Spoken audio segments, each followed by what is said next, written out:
স্বামীকে খাবার দেওয়ার সময় স্ত্রীরা যদি একটি মাত্র দোয়া পড়ে ওই খাবারে ফু দিয়ে খাওয়াতে পারে, ওই স্বামী ওই স্ত্রীর জন্যে পাগলের মতো একেবারে মহব্বত করা শুরু করবে।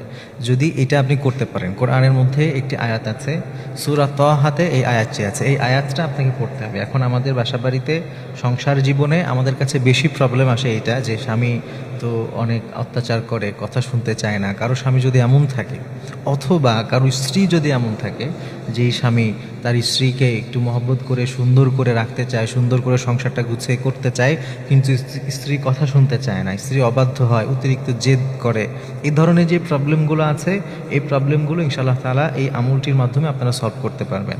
আবার অনেক সময় দেখা যায় যে ভাইয়ের মধ্যে মহব্বত নাই, তো ভাইয়ের সাথে সামান্য বিষয় নিয়ে দেখবেন যে সম্পত্তি নিয়ে, সামান্য কিছু নিয়েই তাদের মধ্যে দ্বন্দ্ব লেগে যায়। অথচ হাদিসের মধ্যে আত্মীয়তার সম্পর্ক বজায় রাখা, ভাই ভাইয়ের সম্পর্ক বজায় রাখা, এগুলোর অনেক গুরুত্ব আসছে। তো এই ধরনের যত প্রবলেম আছে, এগুলো থেকে যদি কেউ চায় যে মিল মহব্বত করিয়ে দিবে, জোড়া লাগিয়ে দিবে, নবী সাল্লাল্লাহু আলাইহি ওয়াসাল্লাম দুনিয়াতে এসেই ছিলেন ভাঙা সম্পর্কগুলোকে জোড়া লাগানোর জন্য। সুবহানাল্লাহ। এই জন্যে এটা একটা চমৎকার আমল হতে পারে। বিভিন্ন তাফসীরের মধ্যে এই আয়াতের ব্যাখ্যায় এই আমলটির কথা এসেছে। যদি কেউ এই আমলটি করে আপনার, তাহলে ইনশাআল্লাহ তাআলা তার হৃদয়ে আল্লাহ তাআলা কোমলতা ঢেলে দিবেন।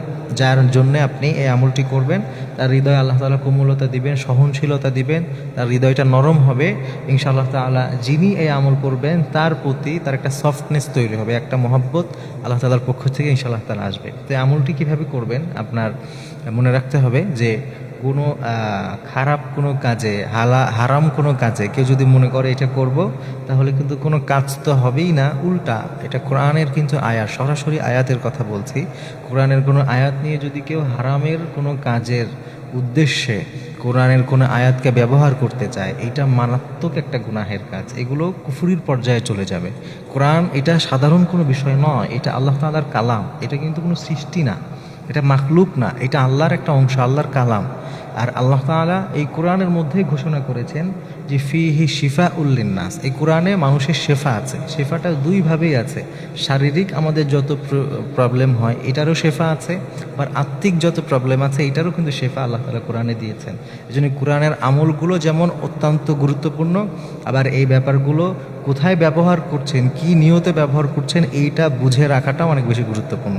এই ব্যাপারটা খেয়াল রাখবেন। তো আমল যেভাবে করবেন, আপনি সূরা তাহার ৩৯ নম্বর একটি আয়াত আছে, ওয়া আলকাইতু আলাইকা মাহাব্বাতাম মিন্নি ওয়া লিতুসনা আলা আইনি, এই আয়াতটা হযরত মূসা আলাইহিস সালামকে যখন ওই যে আপনার তার মা একটা সমুদ্রের মধ্যে, একটা সিন্ধুকের মধ্যে ফেলে যখন আল্লাহর নির্দেশে সাগরে ভাসিয়ে দিয়েছিলেন, ওই প্রেক্ষাপটে এই আয়াতটা এসেছে। এখানে আল্লাহ তাআলা বলছেন ও আলকাইতু আলাইকা মাহাব্বাতাম মিন্নি ওয়া লিতুসনা আলা আইনি, এই যে আয়াতটা আছে, আপনি যাকে আপনি চাচ্ছেন যে তার হৃদয়ে আপনার প্রতি কোমলতা আসুক, আপনার প্রতি একটা সফটনেস তৈরি হোক, তা সে যে আপনার প্রতি অত্যন্ত বেশি জেদি, তার জেদটা কমে যাক, তাহলে আপনি তাকে কল্পনা করে, তাকে নিয়ত করে সেই যেই খাবারটা খাবে, ওই খাবারের মধ্যে এই আয়াত আপনি 7 বার পড়বেন।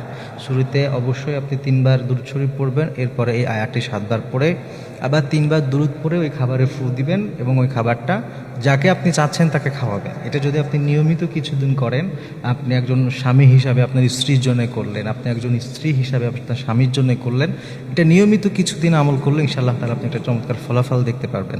নিজেদের মধ্যে বন্ডিংটা সুন্দর হবে, মিল মহব্বতটা আগের তুলনায় অনেক বাড়বে এবং কোমলতা আসবে। অনেক সময় শয়তান বিভিন্ন ওয়াসওয়াসা দিয়ে কিন্তু মানুষের ভিতরে যে হৃদয় আছে এটাকে শক্ত করে দেয়, পাথরের মতো শক্ত হয়ে যায়। অনেক সময় অপরপক্ষের বা আপনার যে সঙ্গী আছে, আপনার হাজারো দুঃখ দেখলেও, কষ্ট দেখলেও তার হৃদয়ে সামান্যতম কোনো ব্যথা তার অনুভব হয় না, তার হৃদয়ে সামান্যতম রেখাপাত ঘটে না, কারণ তার হৃদয়টা এমনভাবে শক্ত হয়ে গেছে। তো এই জন্যে যদি এই আয়াতটি আপনি নিয়মিত এই আয়াতের আমল করতে পারেন, তার হৃদয়টা আল্লাহ তাআলা কোমলতা দিয়ে ভরিয়ে দেবেন ইনশাআল্লাহ। এই জন্যে মনে রাখবেন যে এই আয়াতটা কোরআনের আয়াত, বুঝে শুনে ইনশাআল্লাহ তাআলা নিয়মিত যদি আমল করা যায় তাহলে কাজ হবে। তবে বারবার যে কথাটি বলছি, কোনো হারাম কোনো বিষয়ে অবশ্যই আপনারা এটা অ্যাপ্লাই করবেন না, তাহলে প্রথমত কাজ হবে না, নাম্বার 2 হচ্ছে আপনি গুনাহগার হবেন। এবং এটা এভাবে করতে থাকলে কোরআনকে হারামের দিকে নিয়ে যাওয়ার কারণে আল্লাহ তাআলা আপনাকে লানত দিতে পারেন। এই জন্য এগুলো থেকে ইনশাআল্লাহ তাআলা বেঁচে থাকার চেষ্টা করব।